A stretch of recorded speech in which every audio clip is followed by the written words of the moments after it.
Good morning, my dear students. I am William Walter and I will be your English teacher for this coming academic year 2020 and 2021. As we all know that English is very important in our life, that's why every year we have been given 4 or 5 units. This year we are having 4 units and the first unit consists a poem that is Present, Past and Future by Emily Bront. Now, who is Emily Bront? Emily Bront and his sister, they were authors in 19th century and they wrote many poems and many prose. The main theme of their poem was nature. Emily Bront used to take nature as an instrument for her poem and for her prose. And she used to put dialogues in that poem that she is talking to nature or nature is talking to us, and in this way she used to teach and she used to write the poems. Poem gives a very deep meaning to us in few lines. Poem is very easy to understand and it is very easy to learn. Now, past, present and future. This poem is having a very beautiful central idea and a theme. Now what is central idea? Central idea means what? The whole poem moves around that center. So the central idea is time's definition of different stages of time. This poem, Emily Bront asks a small child about time. That what do you mean by time? So the child gives his own definition of different stages of time. Different stages of time means what? What is past, what is present and what is future. Means a child how he thinks according to himself about past, about present and about future. According to the child, he says that past was not good and it gave a very bad experience to him. He speaks about the present and he says that present is very good and he is very much excited for future. In these 3 stages he expresses his view of time.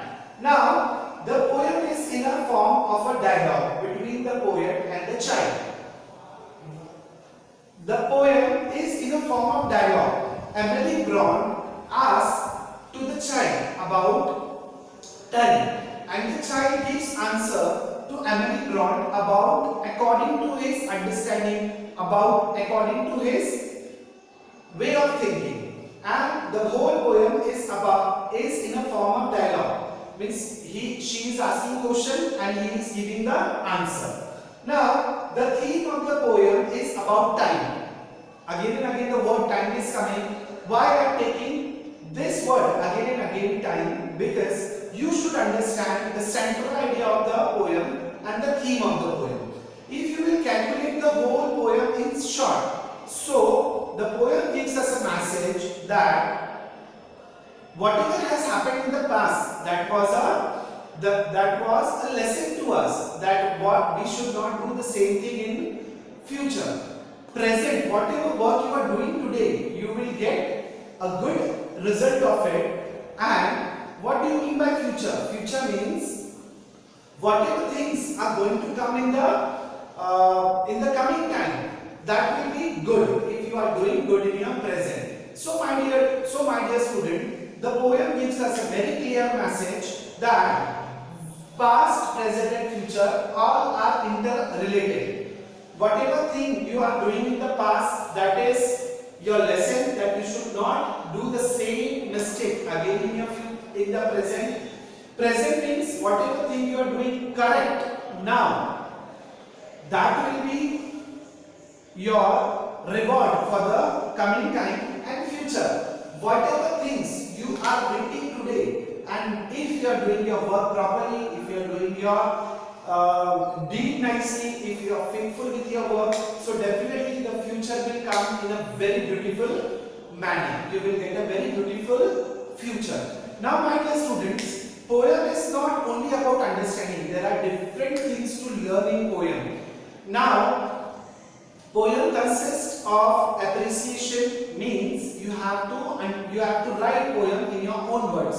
Then after that, poem consists of rhyming words. What are the rhymes in the poem?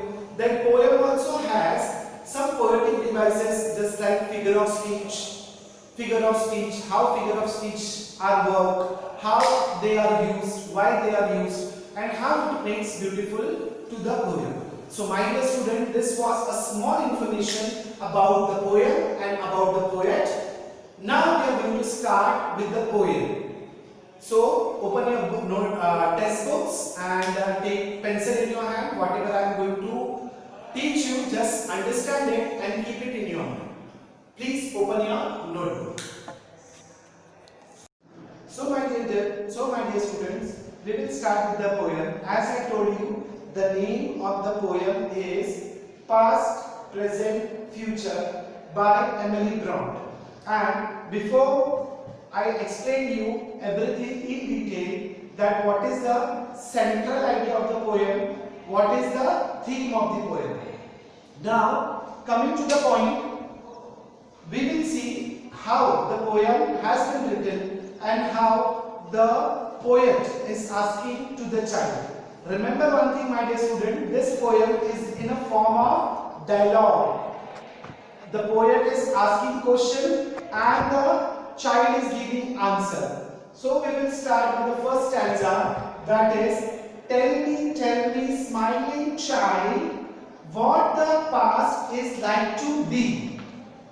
Tell me, smiling child, what the past is like to thee. Now, T-H-E-E-D. Thee means you. In older English, thee refers to you. Thee used to represent you. So, again I am reading the line of the stanza, that is, tell me, smiling child.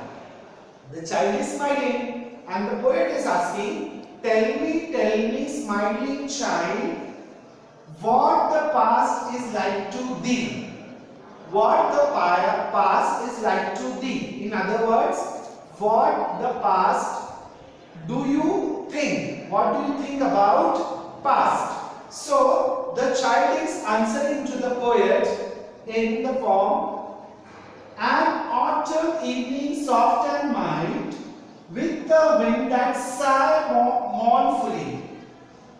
An autumn evening soft and mild. Now, what is the meaning of autumn? Which season is this? Can anybody answer? Yes, autumn means it's a month of December where the summer vanishes completely and the winter starts. During this time, the whole atmosphere becomes very dismal. The whole atmosphere becomes very less energetic and everything becomes still. Everything becomes at the stand. So the boy is telling to the poet that an autumn evening soft and mild. An autumn evening soft and mild. Soft means nothing excited, mild means not very cold, not very hot, in the middle temperature. With the wind that sigh mournfully. With the wind that sighs mournfully. What is the meaning of sigh? Sigh means, suppose when you are very much tired, so we sigh. When we are very much tired, so that time we sigh. Just if you have come from a very hot atmosphere and suddenly you sit under the fan, and when you sit, so you do in this manner.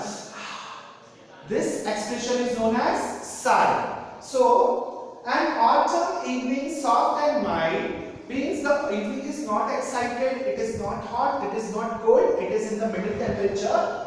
With the wind that sigh mournfully, means wind is blowing, it is coming, you can feel the breeze, but it does not have any kind of movement in it. Usually what happens when the breeze blows, so that time our hair flow in the air. Then we feel the coldness of the breeze. But here it is not all these things. It is very dismal. It is no you means you are not able to understand anything out of it. So I am reading the whole stanza once again. Tell me, smiling child, what the past is like to thee. An autumn evening soft and mild, with a wind that sighs mournfully. So the first two lines is a form of question which is asked by the poet to the child, and the second two lines are the answer which the child is giving to the poet. Now can anybody tell me what are the rhyming words in the first stanza? Child, we can take child. Child is one word. Mild. And mild. Child and mild. Only these two rhyming words are there in the first stanza. So my dear students, you have to understand this in a very beautiful manner. If you have any problem, just underline the stanza, underline the line, and later on when I will ask you any question, when I will give you chance to ask, you can ask me that time. Now we will start with the second stanza. Now tell me what is the present hour. What was the name of the poem? That was past, present and future. In the first stanza, poet is asking about the past and the child is giving answer. He has already given. Now in the second stanza, the poet is asking about the present hour. Tell me what is the present hour? Present hour. Actually it is written H-O-U-R. It is not hour, it is hour. So Emily Bront asking to the child, tell me what is the present hour. So the boy is giving the answer. A green and flowery spray. A green and flowery spray means presently what we feel. If you feel good, so it will happen good. If you will do good, so the thing will turn good. So that's why the child is asking, the child is answering, a green and flowery spray where a young bird sits gathering its power. It is not power, it is power. So, where a young bird sits gathering its power to mount and fly away. Mounting means what? Means when a small bird sits in a green spray. Green spray means where there is all greenery. So he is telling, the child is telling in a very beautiful manner that present day is a green spray, a green flowery spray, where everywhere there is greenery and there are flowers. And he is telling about the people that where a young bird is used for people, where a young bird sits gathering its power to mount and fly away.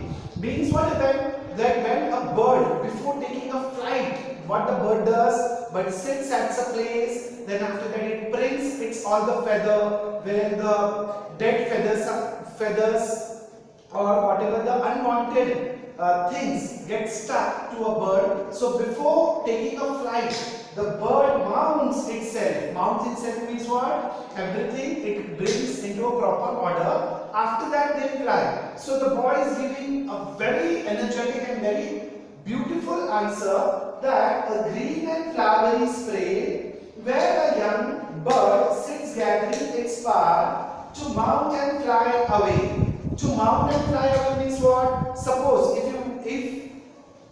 if a boy, if you are traveling somewhere, so you will not get up like that and you will go away. What you will do? You will pack your bag, your baggage, you will take your medicine, everything you will take. In the same way that boy is telling that the present is green and flowery spray where a young bird sits gathering its power to mount and fly away. So, my dear student, these two stanzas are giving a very beautiful message to us that past was a autumn evening, present is a green and flowery spray. Means whatever you are doing now, the same thing you will get in future. In the next stanza, we are going to see what happens in future. Now, all together I am reading the poem. You have to just give attention. Once more I am explaining you. You have to understand it and you have to keep this in your mind. And if if you can, so you can also read the poem along with me. Tell me, smiling child, what the past is like to thee, and autumn evening soft and mild, with the wind that sighed mournfully. Tell me what is the present hour, a green and flowery spray, where a young bird sits gathering its power to mount and fly away. To mount and fly away. In the next stanza, in the last one, I am going to teach you the last stanza. Just see the last stanza. So, in the last stanza, we are having the last question. These two questions already the poet has asked to the child, that what is past and what is present. Now, the poet is asking to the child, what will be the future? So, and what is the future happy one?